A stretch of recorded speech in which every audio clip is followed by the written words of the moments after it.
Nous avons plutôt décidé de nous coller à la question des objets technologiques. Les psychanalystes usent davantage en général de la parole pour accompagner les sujets qu'ils le souhaitent, mais force est de constater que quand on travaille auprès d'enfants, d'adolescents au XXIe siècle, ces sujets s'accolent d'objets que Lacan appelait des latouses, parce que ça ventouse, des objets technologiques, donc effectivement, dans une société de consommation, mais leur désir y est intéressé, sans doute, même si c'est la science qui les gouverne.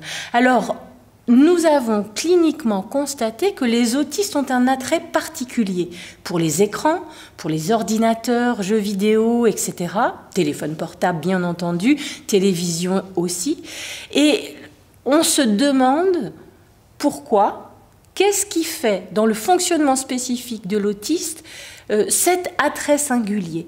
Bon, de toute orientation confondue, chacun s'accorde pour dire que leur plus grande difficulté, c'est le lien social. Et effectivement, assez facilement, on peut saisir que via un ordinateur ou via une tablette, le sujet peut s'adresser davantage au monde. Tout à l'heure, Théo disait que l'écran, lui a fait servir. Théo, qui est un adolescent de 16 ans autiste, lui avait servi de fenêtre sur le monde et que c'est ainsi que son monde s'était agrandi. Eh bien, notre orientation clinique nous invite à soutenir ces objets.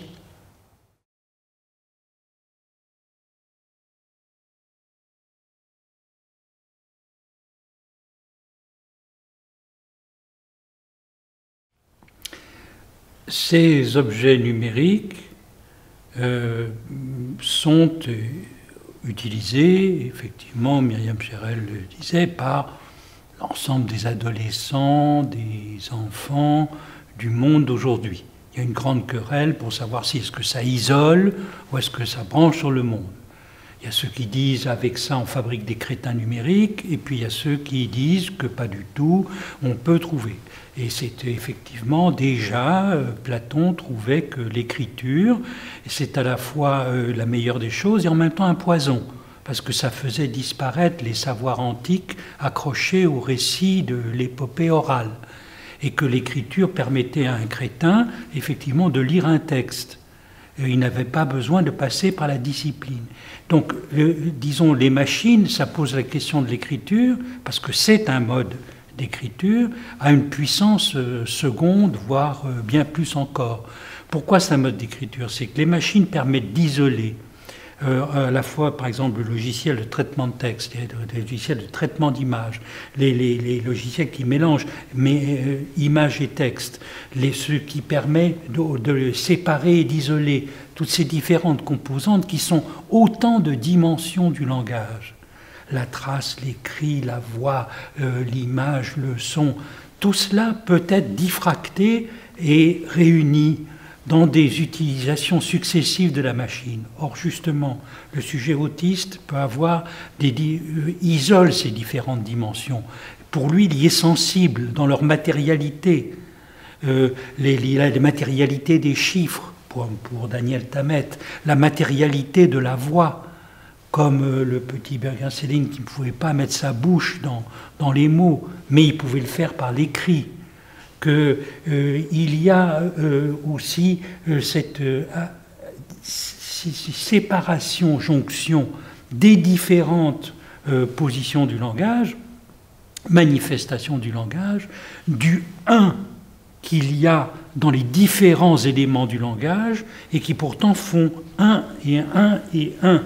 Et que pour le sujet autistique, précisément de ces un, faire un tout, n'est pas une opération simple, n'est pas une opération qui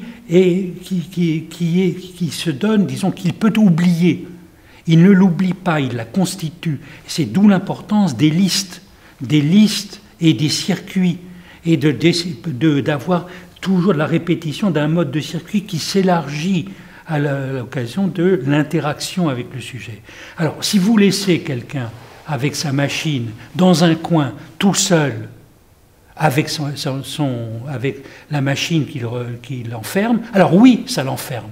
Oui, ça peut donner à l'horizon le fameux hikikomori japonais, enfermé, coupé du monde avec sa machine. Mais si vous arrivez à entrer en interaction, entrer dans un usage conversationnel de la machine, en permettant d'abord à l'enfant, lui, d'utiliser la machine pour ce qui l'intéresse, lui, comme moyen de rentrer dans le langage, à lui, spécial.